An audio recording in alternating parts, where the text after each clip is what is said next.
Cricket की दुनिया में चमकते सितारों को तो हर कोई देखता है, लेकिन उस चमक के पीछे का अंधेरा बहुत कम लोग देख पाते हैं।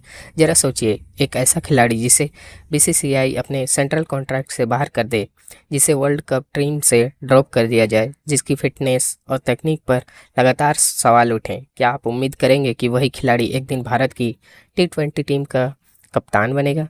शायद नहीं। लेकिन यह कहानी किसी आम खिलाड़ी की नहीं, बल्कि श्रेयस अय्यर की है। दिसंबर 1994 को मुंबई के चेंबूर में श्रेयस अय्यर का जन्म हुआ। उनके पिता संतोष अय्यर एक बिजनेसमैन थे। मां रोहिणी अय्यर एक गृहिणी थी।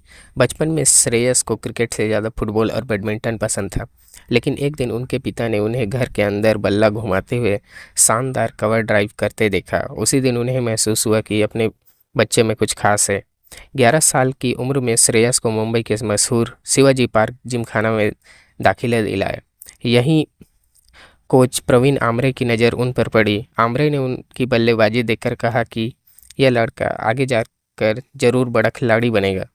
लेकिन सफ़र इतना आसान नहीं था। 16 साल की उम्र में अचानक उनका फॉर्म खराब हो गया, रन बनने बंद हो गए। जिस लड़के को हर कोई भविष्य के स्टार मान रहा था, वही आत्मविश्वास खोने लगा। उनके पिता के अनुसार उस समय श्रेयस काफ़ी परेशान और चिड़चिड़े हो गए थे। हालात ऐसे थे कि उन्हें काउंसलिंग तक की ज़रूरत पड़ी, लेकिन परिवार और कोच ने उनका साथ नहीं छोड़ा। धीरे धीरे श्रेयस ने खुद को संभाला और पहले से ज़्यादा मेहनत करनी शुरू कर दी। 2014 में अंडर 19 वर्ल्ड कप में उन्होंने भारत के लिए शानदार प्रदर्शन किया। इसके बाद जब मुंबई के लिए रणजी ट्रॉफी में मौका मिला तो उन्होंने पीछे मुड़कर नहीं देखा। 2015-16 के रणजी सीजन में श्रेयस अय्यर ने 1321 रन बना दिए, फाइनल में शतक लगाया और मुंबई को 41वीं रणजी ट्रॉफी दिलाने में अहम भूमिका निभाई। अब चयनकर्ताओं के लिए उन्हें नज़रअंदाज करना लगभग नामुमकिन हो चुका था। याद आता है आईपीएल 2015 के आईपीएल ऑक्शन में दिल्ली डेयर डेविल्स ने उन्हें 2.6 करोड़ में खरीदा। उन्होंने पहले ही सीजन में 439 रन बनाकर उन्होंने emerging player of the tournament का अवार्ड भी जीत लिया। लेकिन असली कहानी अभी बाकी थी। 2018 में जब गौतम गंभीर ने बीच सीजन कप्तानी छोड़ी, तब 23 साल के श्रेयस अय्यर को दिल्ली की कप्तानी सौंप दी गई। दबाव बहुत बड़ा था, लेकिन श्रेयस ने कप्तान बनते ही पहले मैच में 40 गेंदों पर 93 रन की धमाकेदार पारी खेलकर आगाज किया। इसके बाद उन्होंने दिल्ली कैपिटल्स को इतिहास में पहली बार आईपीएल फाइनल तक पहुंचाया। श्रेयस सिर्फ बल्लेबाज नहीं थे, वे एक लीडर भी थे। फिर आया उनके करियर का सबसे कठिन दौर। 2023 में उन्हें पीठ में गंभीर चोट लगी।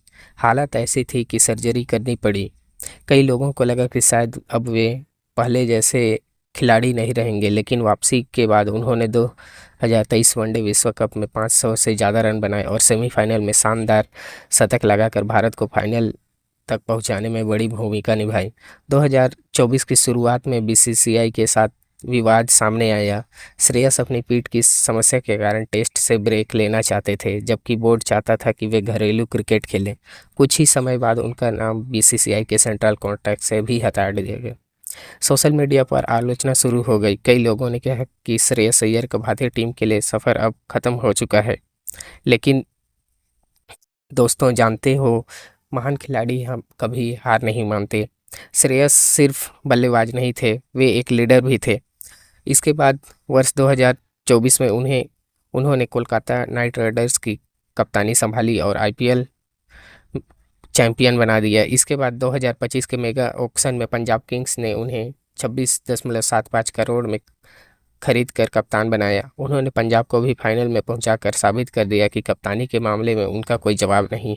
इसी वजह से पंजाब के फैंस उन्हें प्यार से सरपंच साहब कहकर बुलाने लगे। तो आप जानते हैं कि महान खिलाड़ी हमेशा मुश्किल समय में ही पहचाने जाते हैं। श्रेयस ने घरेलू क्रिकेट में रन बनाए, आईपीएल में शानदार प्रदर्शन किया, फिर भी भारतीय टीम में वापसी की। 2025 की चैंपियंस ट्रॉफी में उन्होंने भारत के लिए मध्यक्रम की जिम्मेदारी संभाली। जब भी टीम दबाव में आई, श्रेयस दीवार बनकर खड़े रहे। पूरे टूर्नामेंट में उन्होंने महत्वपूर्ण पारियां खेली और भारत को चैंपियन बनाने में बहुत बड़ी भूमिका निभाई। जिस खिलाड़ी को एक साल पहले कॉन्ट्रैक्ट से बाहर किया गया था, वही खिलाड़ी अब भारत की सबसे बड़ी जीत का हीरो बन चुका था। इंटरेस्टिंग बात तो यह है कि चैंपियन ट्रॉफी से पहले इंग्लैंड दौरा था, उसमें ऐसा था कि श्रेयस अय्यर को टीम से ड्रॉप कर दिया गया था, लेकिन ऐसा हुआ कि विराट कोहली इंजरी के कारण ड्रॉप हुए। जब उनको मौका मिला तो उन्होंने मौका बिल्कुल नहीं छोड़ा। उन्होंने मौके के दोनों हाथ से लपका और फिर चैंपियंस ट्रॉफी तक पूरा अपना कारनामा दिखाया। चैंपियंस ट्रॉफी आईपीएल में शानदार कप्तानी और लगातार प्रदर्शन के बाद चयनकर्ताओं के लिए उन्हें नज़रअंदाज करना असंभव हो गया। आखिरकार 2026 में भारतीय क्रिकेट को एक नए आक्रामक और निडर कप्तान की ज़रूरत थी। तब बीसीसीआई ने श्रेयस अय्यर को भारत की टी20 टीम का नया कप्तान घोषित कर दिया। यह सिर्फ कप्तानी नहीं थी, यह उस लड़के की जीत थी जो 16 साल की उम्र में फॉर्म खो चुका था। यह उस खिलाड़ी की जीत थी जिसे सेंट्रल कॉन्ट्रैक्ट से बाहर कर दिया गया था।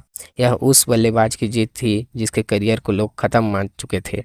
यह उस खिलाड़ी की जीत थी जिसे यह कहकर हमेशा क्रिटिसाइज किया जाता था कि यह शॉर्ट बॉल पे आउट हो जाता है। एक समय था जब श्रेयस अय्यर को टीम से बाहर किया गया था, फिर भी वह खिलाड़ी चैंपियन कप्तान बना। फिर चैंपियंस ट्रॉफी को जिताने में भी अहम भूमिका निभाई और आखिर में भारत का टी20 कप्तान भी बना। जिंदगी में गिरना असफलता नहीं है, असफलता तब है जब आप गिरकर उठना छोड़ दें। और श्रेयस अय्यर ने हर बार उठकर दिखाया कि असली चैंपियन वही होता है जो हालात से नहीं, अपने हौसलों से पहचाना जाता है। तो दोस्तों, अगर आपको वीडियो अच्छी लगी हो तो please like, share and subscribe करें। धन्यवाद।